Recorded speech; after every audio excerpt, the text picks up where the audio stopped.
Salam, hər birinizi xoş gördük. Əziz dövlət qulu, müsahibə mərhələsinə hazırlaşan şəxslər, mən bu video vasitəsilə sizlərə 16 yanvar tarixində elan edilmiş müsabiqə üzrə müsahibə barədə danışacağım. Eyni zamanda ümumi və daxili müsahibələr barədə sizlərə məlumat verəcəm. Bilirsiniz ki, 16 yanvar tarixində çoxdan da gözlənilən müsabiqə üzrə müsahibə elanları edildi. Və növbəti düşünürsünüz ki, nə vaxt elan ediləcək? Hələ ki, onun vaxtı bəlli deyil. Mənim şəxsi fikrimə görə ola bilsin iyunda elan edildi. Ona görə bu vakansiyada maksimum şəkildə dəyərləndirməyinizi sizə tövsiyə edirəm. Və onu da demək istəyirəm ki, 15 yanvar tarixində dövlət qulluğunun test imtahanı keçən şəxslər 16 yanvar tarixində elan edilmiş müsahibədə iştirak edə biləcəklər. Və ona görə də indidən artıq sertifikatı təsdiq etdikdən sonra yer seçimi etməyə başlamanızı sizə tövsiyə edirəm. İndi hər iki müsabiqə üzrə müsahibədən davam edirəm. Sonra ümumi və daxili müsahibədən danışacağım. Deməli, biz elan edilmiş vakansiyalara baxanda görürük ki, Azərbaycan həm Bakı şəhərində, həm də digər regionlarında və şəhərlərində, Naxçıvan Muxtar Respublikasında kifayət qədər vakansiyalar var. Ümidsizliyə qapılmayın ki, mənə uyğun yer yoxdur. Hər kəsə uyğun müəyyən bir yer var. Sadəcə sizə uyğun yer seçmək lazımdır. Mən həmişə mənim müsahibə qruplarında olan tələbələrimə deyirəm ki, heç vaxt sizin yer seçiminizi özünüzə buraxmayacağam. Bütün seçiminin hamısını özüm edəcəm. Bu, eyni zamanda mənim dərsimi qoşan şəxslər də belədir. Əgər bu videoya baxırsansa, dövlət qulluğu müsahibə mərhələsinə hazırlaşmaq istəyirsənsə, yeni sertifikat əldə etmirsən və ya vaxtında, bundan illər əvvəl və ya aylar əvvəl sertifikat əldə etmirsənsə, bu çıxan vakansiyada iştirak etmək istəyirsənsə, buyurub bizə müraciət edə bilərsiniz. Niyə bizə müraciət etməyinizi tövsiyə edirəm? Çünki bütün namizədlərimin seçimini mən özüm edirəm. Hansı qurumu seçmək lazımdır? Hansı qurumda dövlət qulluqçusu olmaq olar? Onu mən özüm seçirəm. Buna əlavə olaraq yer seçdikdən sonra başlayırıq artıq biz hazırlığa. Qanun, dünya görüşü və vəzifə proqramlarının hər birisi mən tərəfindən tədris edilir. Əyani və yaxud da onlayn. Sizə hansı uyğundursa. Bunun əlavə olaraq ümumi müsahibə və daxili müsahibə hazırlaşan şəxslər də bu şamildir. Siz əgər yer seçmisinizsə, bilməlisiniz ki, başlayıb hazırlaşmaq lazımdır. Niyə hazırlaşmaq önəmlidir? Onu da sizin diqqətinizə çəkim. Bəzi müsahibədən kəsən tələbələrlə mənim araşdırmam göstərir ki, bunlar əksəriyyəti dərsə qoşulmamağı o önəmli deyil. Başa düş, elə insanlar var ki, elə namizədlər var ki, elə hesab edir ki, mən qanunu, dünya görüşünü, vəzifə proqramını əzbərliyim, gedib müsahibədə uğurlu olacam. Bəli, bu hallar olur, demirəm ki, olmur. Amma redki hallarda, nadir hallarda bu hal baş verir. Əsas məqam nədir? Bax, mən sizə nə demək istəyirəm? Açıq və səmimi şəkildə deyim. Sən əgər yeni sertifikat əldə etmisənsə, ümumi müsahibəyə hazırlaşırsansa, daxili müsahibəyə hazırlaşırsansa, bura qədər əziyyət çəkmirsən. Bəlkə də deyil. Sadəcə sənə nə lazımdır? Doğru yer seçmək, hansı ünvanda, hansı qurumu seçmək. Bu sənin üçün çox önəmlidir. Çünki sabahsı gün sən dövlət qulluqçusu gedib yanlış bir qurum seçəndə, yanlış bir vəzifəni seçəndə, sən gedib o müsahibədə mərhələsində əziyyət çəkəcəksən. Mən demək istədiyim odur ki, hazırlaşırsınızsa bunu birlikdə eləməlisiniz. Həm dövlət qulluğunun ümumi müsahibəsi, həm daxili müsahibəsi, həm də müsabiqə üzrə müsahibəyə hazırlaşan namizədlər sizlərə səslənirəm ki, dövlət qulluğu müsahibə mərhələsində qanundur, dünya görüşüdür, vəzifə proqramıdır. Bunun oxuma qaydası var və mənim sağ və sol tərəfdən göstərilən nəticələrdə məhz bizim indiyə qədər əldə etdiyimiz uğurların kiçik bir parçasıdır. Biz qanunvericiliyi nəzəri şəkildə yox, məhz praktiki şəkildə keçirik. Bunu bir çoxlarınız mənim YouTube kanalımın videoları vasitəsilə tanış ola bilərlər. İstəyirsiniz bir neçə sizə misal çəkə bilərəm. Məsələn, deyir ki, sən konstitusiyanı əzbərləyib hamısını getmirsən, sənə sual verir ki, konstitusiyada bir maddə çıxarsan, onun hansı maddə olar və səbəbi nədir?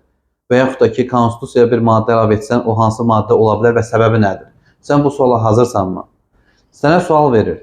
Kimlərə qarşı silah işlədilə bilər? Deyirsən, son zərurət, zəruri müdafiə. Qalib sual verir ki, son zərurət nədir, zəruri müdafiə nədir? Bunu bilirsənmi? Sənə sual verir, kim qanun və məhkəmə qarşısına bərabərdir? Cavab versən ki, hamı. Sual verir, niyə məhz hamı? Niyə hər kəs yox, hər bir şəxs yox, hər bir vətəndaş yox da məhz hamı? Və yaxud da ki, diskresion səlahiyyət nədir? Əlverişli və əlverişsiz şərait nədir? Əlverişli və əlverişsiz. İnzibati icraat haqqında qanundan söhbət gedir. Əlverişli və əlverişsiz şərait deyəndə əlverişli akt və əlverişsiz aktdan söhbət gedir əlbəttə. Buna aid misal çəkmənizi sizdən istəyir, amma çəkə bilmirik. Və yaxud da ki, hər bir qanundan sizə misal çəkə bilər. Məsələn, korrupsiyadan misal verir ki, kimlər öz yaxın qohumlarını bir yerə işləyə bilər? Deyirsən ki, seçkili vəzifə və qanunvericiliklə müəyyən edilmiş digər hallarda. Sual verir, seçkili vəzifə nədir? qanunvericiliklə müəyyən edilmiş digər hallar nədir? Sual verir. Dövlət qulluğu haqqında qanun oxub getmisən. Dövlət qulluğu haqqında qanun nömrəsi neçədir? Sual verir. Naxçıvan Konstitusiyasının qəbul olma tarixi. İlk konstitusiya nə vaxt qəbul olunub? İlk istiqlal bəyannaməsi nə vaxt qəbul olunub? Konstitusiya aktı nə vaxt qəbul olunub? Hər bir qanunun praktikasından sizə suallar verirlər. Ola bilsin ki, bu video uzun oldu, amma sizə müsahibənin gedişatı barədə məlumat vermək istəyirəm. Yəni, siz hər hansısa bir şəxslə hazırlaşırsınızsa, hər hansısa bir kursla hazırlaşırsınızsa, siz nəzəri şəkildə yox, praktiki şəkildə qanunlar oxumalısınız. Niyə? Çünki mən nəzəri şəkildə oxub gedirəmsə, orada bəli, sənə sual verir nəzərə. Amma praktiki sual da verəndə biz ona cavab verməliyik mütləq şəkildə. Doğrudurmu? Bundan əlavə olaraq, mən dediyim kimi, qanundan sizə saatlarla burada danışa bilərəm, amma ona ehtiyac yoxdur. Əsas odur ki, bir neçə misal göstərdim, siz də başa düşdünüz ki, qanunvericiliyi necə praktiki şəkildə oxumalıyam. Və burada kulminasiya nöqtəsi nədir? Ola bilsin ki, dimin nümayəndəsi sənə sual vermədi ki, son zərurət nədir? Niyə orada hamıdır? Niyə diskresion saatı bir misal çək? Ola bilsin ki, o sual sənə vermədi. Bizim əsas müsahibə qruplarımızda mənim öyrətdiyim odur ki, biz müsahibədə həmişə icazə alıb və ya əlavə etmək istəyirəm ki, cümləsi ilə sözə girib, praktiki məqamlara əlavə edirik. Başa düşə bilərikmi? Ola mənə, bəlkə Dövlət İmtahan Mərkəzi nümayəndəsi bəlkə o verdiyi sualın praktikasını bilmir.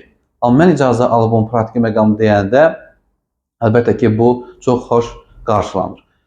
Məsələn, bir nümunə çəkib, sonra yekunlaşıram. Ben başlayanda dayanmıram. Deyirəm ki, bax, sən sual verir ki, biz xalq olaraq kimləri vəzifəyə seçirik? Deyirsiniz ki, prezidenti, deputatları və bələdiyyə üzvlərini. Doğrudurmu? Biz müsahibə qrupuna bunu keçəndən sonra və həmişə tələbələrə öyrədirəm. Deyirəm ki, bunu deyəndən sonra dayanmırıq. Çox qısa bir maddədə bunun nə praktikası ola bilər ki? Biz kimi vəzifəyə seçirik? Prezidenti, deputatları və bələdiyyə üzvlərini. Deyirəm ki, icazə versiniz bir məqam əlavə edeyim ki, Azərbaycan Respublikasında seçkilər keçirilərkən bütün seçki hüququ olan hər bir vətəndaş səs verir. Lakin yeganə prezident seçkilərdir ki, ölkədə keçirilərsə, xaricdə yaşayan soydaşlarımız orada yaxınlaşır müvafiq seçki idarəsinə və öz səslərini verir. Ölkədə yeganə prezident seçkilərdir ki, keçirilərsə, xaricdə yaşayan soydaşlarımız səs verir. Amma deputat və bələdiyyə seçkiləri keçirilərsə, xaricdə yaşayan soydaşlarımız səs vermir. Bu kimi, bax, praktiki əlavələrimizi biz həmişə eləyirik. Ona görə mən sizə deyirəm ki, siz bura qədər gəlmişsiniz, əziyyət çəkmişsiniz. Qanunu nəzəri şəkildə yox, praktiki şəkildə öyrənməlisiniz. Ged oxu gəl tipində yox və yaxud da ki, nəzəri şəkildə üzdən oxuyun, proyektora baxın və yaxud da ki, digər hallara görə yox. Hər dərsi, indi mən hər dəfə özümdən misal çəkəndə elə başa düşmür ki, xahiş edirəm ki, mən özümü tərifləyirəm. Sadəcə dərs mühitini sizə izah edirəm ki, belə olmalıdır. Hər dərsin mütləq şəkildə özüm izahını verməliyəm. Heç bəlkə izahını verməyə bilərəm. Çünki məndə hər dərsin YouTube-da bilirsiniz ki, videosu var. Eyni zamanda səs kayıtları var. Deyə bilərəm ki, get videoya bax, gəl. Amma yox. Hər dərsin mütləq şəkildə özüm izahını verməliyəm qanunun. Növbəti dərs onu hamıdan sual-cavab edirəm. Və burada nədir məqam? Mən qrupda ümumi sual-cavab eləmirəm. Məsələn, qrupda 13 nəfər varsa, müsahibə qrupunda, onlarla ümumi şəkildə sual-cavab eləmirəm ki, dövlət nail məqsədi nədir, dövlət qulluğunun prinsipləri nədir, biri oradan deyir, biri buradan deyir, belə şey yox. Qrup şəklində hamıdan bir sual-cavab edirəm. Məsələn, Əli 10 dənə sual, Fatiməyə 15 sual, Turala 20 sual, məsələn, bu şəkildə. Bir nəfərin yerinə heç kim də cavab vermir. Bu nə deməkdir? Bunu niyə edirəm? Çünki müəllim mənə bir sual verəndə, mənim yerimə kimsə səsi açıb danışırsa əgər, mən bilmirəm də fikirləşirəm. Mənim yerimə kimsə səsi açıb danışanda, o zaman mən burada nə öyrənirəm ki? Ona görə mən qrupda bir nəfərlə yerinə heç kim cavab verməsini istəmirəm. Bu da qrup şəklində fərdi qayda hazırlaşmanızın anlamına gəlir və nəticədə həqiqətən də məhsuldarlıq yüksək olur. Dünya görüşü necədir? Dünya görüşünü, bax, bir çoxlarınız ümumiyyətlə dərsə qoşuldunuz, qoşulmadınızsa heç bir fərq yox. Sadəcə sizə gedişat izah etmək istəyirəm ki, bu belə olmalıdır, belə hazırlaşmalısınız. Əgər başqası ilə hazırlaşırsınızsa, bunu tələb etməlisiniz. Mən məqsədim odur. Dünya görüşü bilirəm ki, sonsuz saydadır. Biz 10.000 səhifəlik də dünya görüşü kitabı oxusaq çatdıra bilmədik. Doğrudurmu?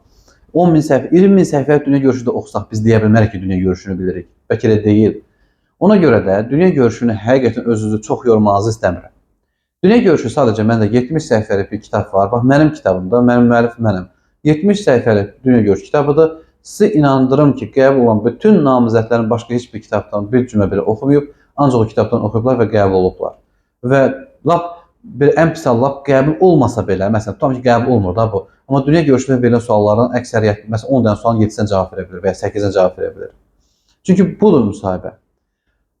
Dünya görüşünü məhz dediyim kimi, dünya görüşünü sonsuz sayda gedib oxumayın. Dünya görüşünü konkret şəkildə oxumalısınız və gedib mən tutalım ki, X adlı bir boru kəmərinin uzunluğunun neçə kilometr olduğunu öyrənib beynimi doldurunca, ondan sonra Amerika Venezuela söhbətini, eyni zamanda İran, İsrail, Fələstin söhbətini, ölkə daxili, ölkə xarici baş vermiş ən mühüm hadisələr öyrənirlər.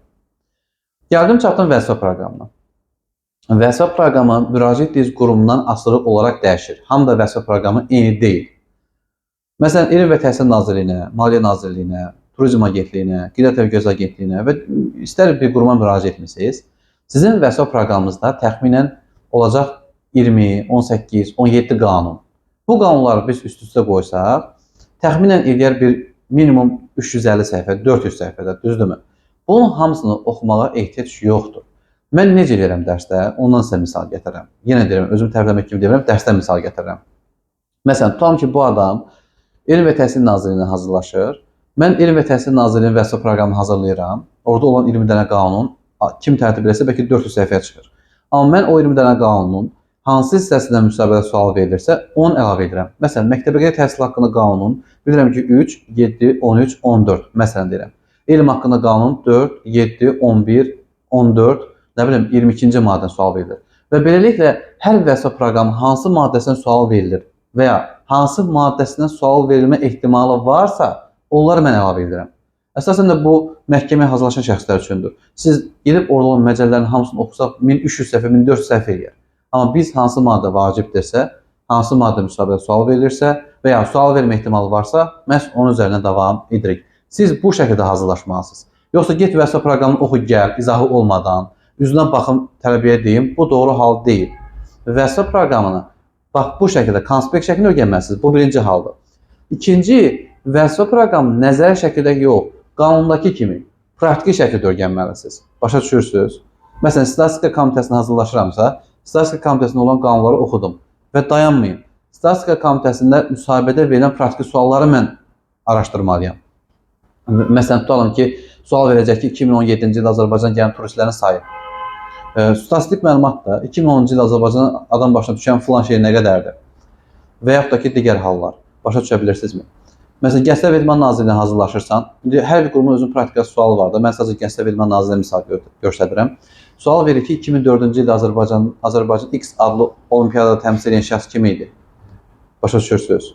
Və yaxud da ki, hansı medallar alıb? Amma sən Gənclər və İdman Nazirliyinin vəzifə proqramı oxuyub getmirsən, sənə praktiki sual verir. Bax, bizə nə demək istəyirəm? Müraciət etdiyin qurumun praktikasına aid sənə suallar veriləcək müsabiqədə. Buna hazır olmalısan. Yaxşı. Bu, bizim dərslərdə ən böyük kulminasiya nöqtəsidir ki, mən həmişə buna toxunuram. Və əgər, demirəm ki, gəlin bizim dərslərimizə qoşulun. Yox, o reklam xarakteri olar. Onsuz da reklam eləmək də ayıb bir şey deyil. Özü də bilirsiniz. Sadəcə bu reklam xarakteri video deyil. Sizi düzgün maarifləndirmək üçün çəkdiyim bir videodur ki, vəzifə proqramını bir konspekt şəkildə oxumalısınız. İkinci də, müraciət etdiyiniz qurumun vəzifə proqramını praktiki şəkildə öyrənməlisiniz. Yaxşı. Məsələn, indi mənə deyin görüm, kim bunu edib bəlkə də? Hazırlaşırsınız da hər hansısa bir quruma. Məsələn, X adlı bir dövlət orqanına hazırlaşırsan. Sənə sual verirəm. Gör bu sualların içərisində sən indiyə qədər araşdırmısan. Müraciət etdiyin qurum hansı küçədə yerləşir? Küçə kimin adınadır? Müraciət etdiyin qurumun ilk sədri, naziri kim olub? Müraciət etdiyin qurumun ilk adı nə olub? Məsələn, indi konkret bir qurum adı çəkmirəm də, ümumi praktiki suallar verirəm sizə. Bundan əlavə olaraq, müraciət etdiyin qurumda ən yüksək ixtisas dərəcəli dövlət qulluqçusu kimdir? Niyə bu qurumu seçmirsən? Niyə bu vəzifəni seçmirsən? Niyə müəllimlik yox da gəlib dövlət qulluqçusu olmaq istəyirsən? Müəllimlik bitirmirsən? Niyə tutalım ki, həkimlik bitirmirsən, gəlirsən dövlət qulluqçusu olmaq istəyirsən? Bu və digər məqamlara indi sən araşdırmısanmı? Və yaxud da ki, məsələn, bax, biz müsahibədən çox məqamlar deyirik. İndi bunun hamısını bu videoda deyənmərəm əlbəttə ki, onların hamısını dərsdə mən izahını verirəm. Bu məqamları öyrənməlisiniz. Bu məqamları öyrənməlisiniz. Çox tələbənin etdiyi yanlış nədir? Dünya görüşünü, məsələn, mən deyirmə 70 səhifə dünya görüşü. Onunla oxuyub elə başa düşür ki, hə, bu kifayətdir. Yox. Mən o 70 səhifə dünya görüşünün tələbələrimin izahını verirəm. Sonra başlayıram müraciət etdiyim quruma aid dünya görüşdən suallar ortaya çıxarıram. Məsələn, Gənclər və İdman Nazirliyinin dediyim kimi 2008-ci ildə Azərbaycan başqa bir sual verim. 2017-ci ildə İslam həmrəylik oyunlarında Azərbaycan hansı güləşçilər təmsil edirdi məsələn? Heç bir müsahibə sual verməyəcəyik. Sadəcə müraciət etdiyimiz quruma aid praktiki suallardır. Biz onları öyrənməliyik. Sual vermə ehtimalı varmı? Bəli, var. Bax, bu şəkildə. Belə. Hər birinizə uğurlar arzu edirəm. Nə sözünüz, sualınız varsa buyurub mənə deməlisiniz. Çox sağ olun, təşəkkür edirəm. İnşallah ki, doğru ünvanda, doğru metodda hər biriniz dövlət qulluqçu olacaqsınız. Nə sözünüz, sualınız varsa da buyurub şərh hissəsinə və ya şərhdə qeyd etdiyim əlaqə nömrəsindən əlaqə saxlaya bilərsiniz.